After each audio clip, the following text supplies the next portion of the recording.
C'est reparti pour un autre match mouvementé. Dans la Ligue de hockey senior provinciale AA, pas le temps de s'ennuyer. À peine 1 minute de jouer et la guerre est déclarée. Let's get ready to rumble! La Ligue a acquis sa popularité avec la rudesse et c'est maintenant ce qui la fait vivre. En général, il y a au moins 4 bagarres par match. L'image sur les billets est d'ailleurs très révélatrice.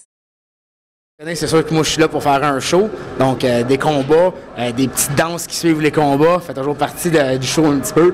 Mais en tant que tel, il y a du beau jeu de hockey, puis un mélange des deux finalement, le bon joueur de hockey puis un côté spectacle. Là, puis, je pense que le monde aime bien ça. Certains partisans affirment même que s'il n'y avait pas de bagarre, ils n'assisteraient pas au match. Vous, s'il n'y avait pas de bagarre, est-ce que vous seriez ici ce soir? Non. Non. Non, non, non, non. Mettons, exemple, ce soir, on va peut-être avoir 1500, 2000 personnes, je ne sais pas, je te dis un chiffre de même approximatif. Puis si, mettons, ça serait une game où il n'y aurait pas de combat, mais je pense qu'il y aurait peut-être juste la grande sœur puis le petit frère au chum. D'autres partisans, eux, seront toujours là, bagarre ou non. Moi, j'aime le hockey, puis j'aime ça, voir comment ça se déroule. Les Aigles de Saint-Jean-sur-Richelieu possèdent leur propre service de sécurité pour calmer les plus récalcitrants dans la foule. Mais ce n'est pas toujours suffisant. Bien souvent, la police vient faire son tour, voir tout ce contrôle. Et dans ce temps-là, quand ils viennent, ça calme pas mal les esprits. Heureusement, des bagarres dans la foule, il n'y en a pas souvent. Ça arrive pas souvent, mais quand il y a des spectateurs on va dire, de l'autre équipe, l'équipe extérieure, là, c'est bien souvent, il faut s'arranger pour que les partisans à l'extérieur soient, on va dire, à part de ceux de Saint-Jean. Même si les règles du jeu ont beaucoup changé depuis les débuts du hockey au Canada en 1825, il y a toujours une chose qui est restée, la violence. Moi, le hockey, j'ai connu ça, j'ai 69 ans. Le hockey, c'est... Tu rentres le gars dans la bande, il faut qu'il endure.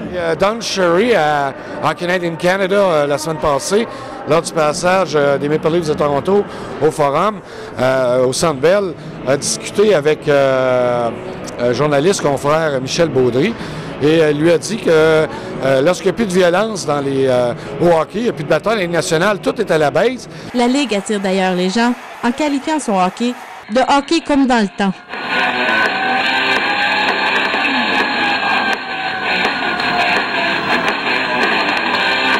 Mais une grande question d'éthique est de plus en plus soulevée. La violence devrait-elle être autorisée sur la glace?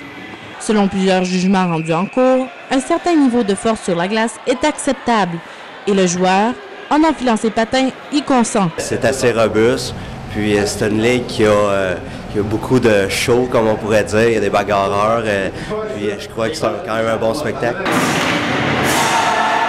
Il reste à déterminer si l'on voit le hockey sur glace comme un pur divertissement où le contenu n'a pas vraiment d'importance ou comme un modèle de vie pour les jeunes et moins jeunes.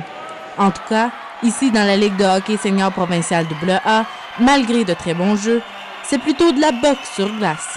S'il n'y avait pas de violence dans cette ligue-là, ça n'existerait pas. Ça, c'est clair, net et précis. Moi, je suis pour la violence dans le sens des batailles entre les deux personnes consentantes. Là. Donc, on jette les gants l'un envers l'autre, on enlève les casques, on y va. Ça, je suis d'accord avec ça. Où est-ce que je suis pas d'accord? C'est les fameux coups de bâton en arrière, qu'on appelle les cheap shots, tout ça, je suis contre ça. Ouais. Ainsi, plusieurs voient la violence au hockey comme un moyen de se défouler. Si à l'extérieur de l'aréna, c'est la prison pour un assaut, ici, ce n'est que le banc des punitions. Maude Boulay pour la Cité collégiale, à Saint-Jean-sur-Richelieu.